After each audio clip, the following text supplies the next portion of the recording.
Let me begin, first of all, by saying very sincerely that I always believed that God answers prayers.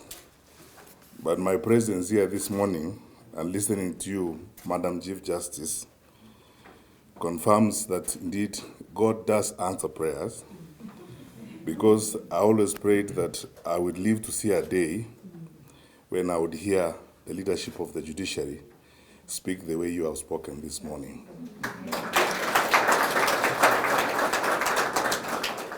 For the short time since your appointment, Madam Chief Justice, I've had occasion to attend one or two of your meetings. And I must say, quite frankly, that I'm much more hopeful and really grateful, first of all, as a citizen of this country and as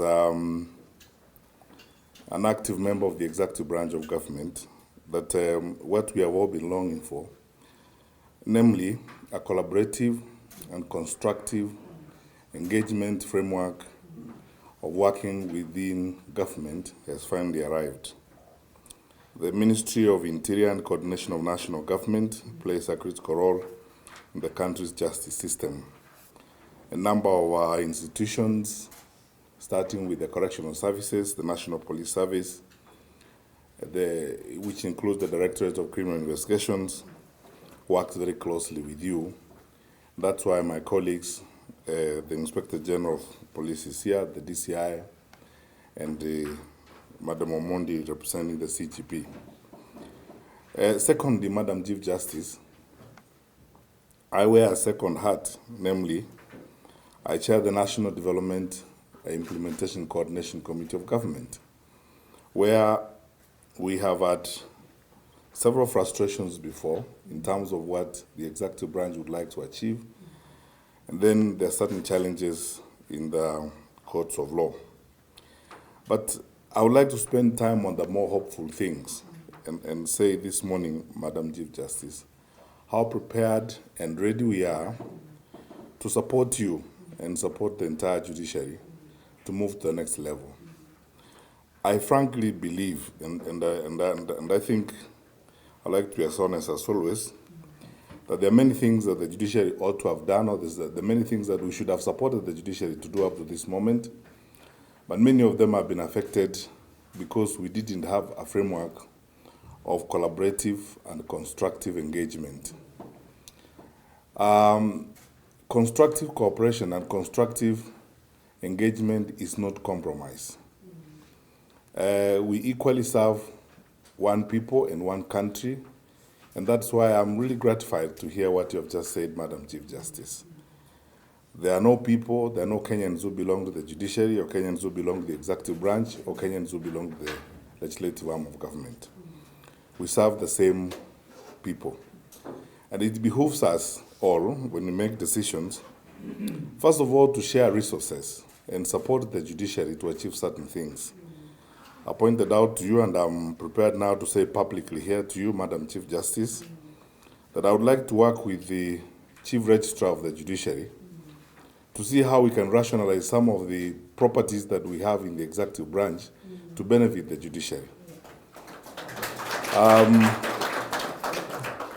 The judiciary of a great country like this should not be moved out as we are trying to move the Judiciary Training Institute from a government building. We should find a home for the Judiciary Training Institute, and we have enough properties that are occupied by the executive branch of government that we can share with the judiciary, so the judiciary has a proper, decent, dignified home to locate its Judiciary Training Institute, so that the judiciary operates with the honor and dignity it deserves.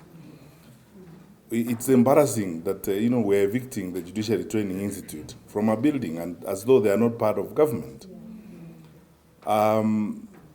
It is also even more frustrating, as I pointed out to you at breakfast, that we have properties in some cities in this country that are just lying idle while judges who preside over courts in those places live in all manner of places.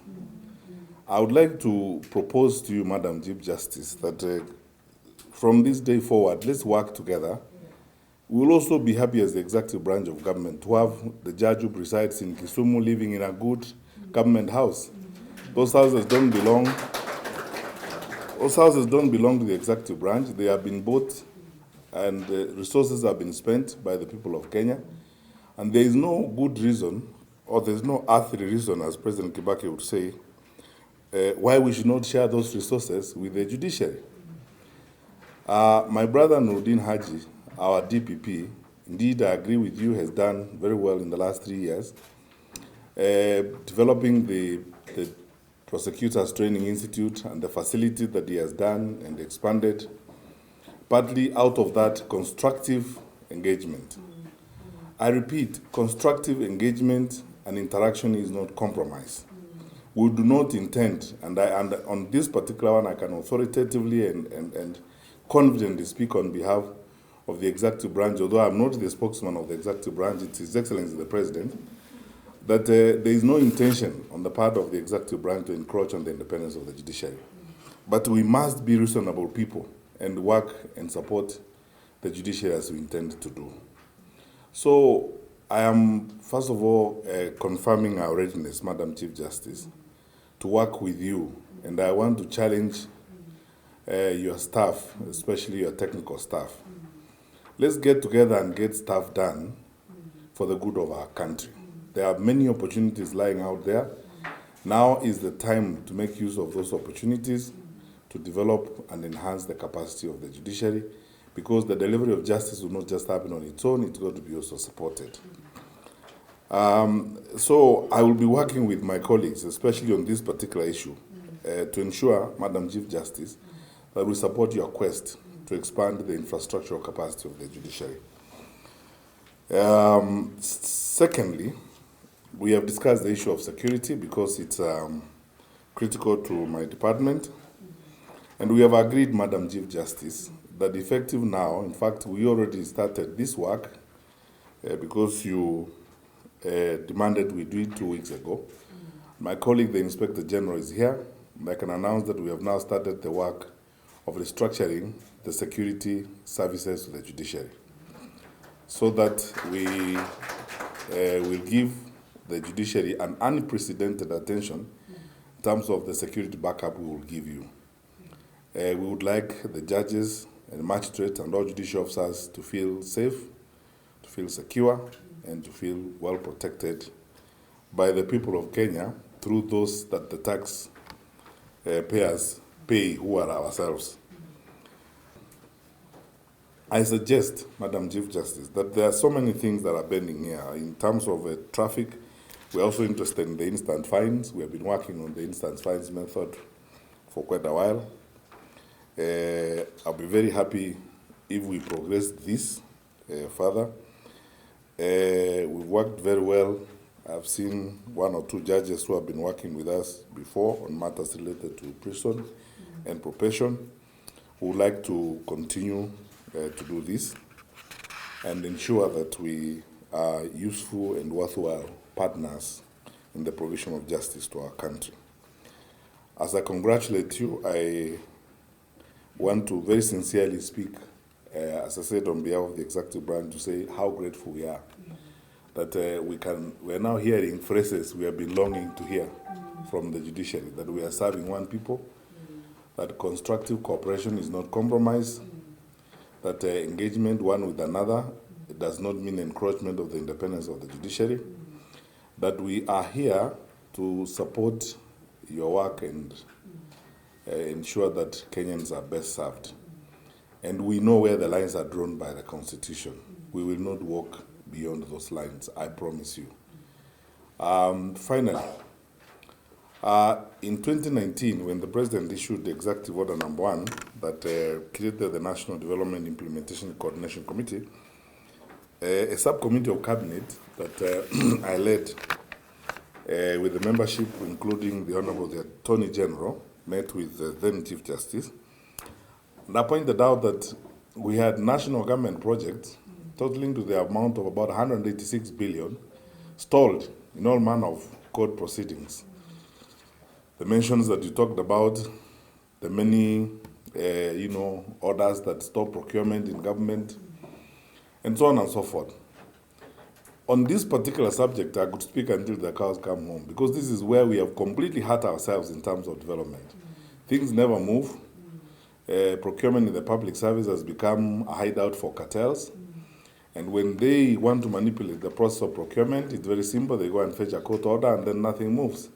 So we have projects strewn across the country where nothing is happening.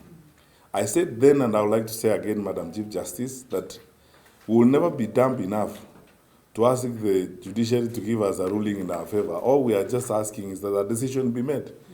Even if that decision is against us, it will at least enable us to move to the next level and save the money that is held out there that no one is using. That is why we have so many incomplete projects, that's why we have so many incomplete buildings, incomplete hospitals. Recently, we negotiated with the Council of Governors and persuaded them to try and get out of court on matters we can resolve. And I'm incredibly gratified to hear you, Madam Chief Justice, say the same, that there's no point of us taking each other to court. When we can sit down and resolve issues even between branches of government. Because that way then, we serve our people better, we save resources, we get some work done. So as we go forward again, I would like to plead that we look at how we can best free public resources to be used for the development of our country. And we will not encroach the independence of the judiciary. We will be fine and we will respect all the orders that you make. I would like you to take us up on our offer, and one thing that I want to start working on personally myself in my capacity as chairman of NDICC with the office and the chief registrar is to capacitate the judiciary through supporting the judiciary's infrastructural capability. It is not right. And those houses that we have, government houses, we have, for example, in Kisumu, I would like we support the judiciary to have the judges properly accommodated. If government property that we have in Mombasa, we should support the judiciary to have that property and be accommodated. I already told my brother, the Inspector General, let's look around even the properties we have within the police service and get a property where the Judiciary Training Institute can be located, and we will all support you because you have a fantastic vision to build a proper ultra-modern facility called JTI, and we will be happy to have the judiciary operate that way.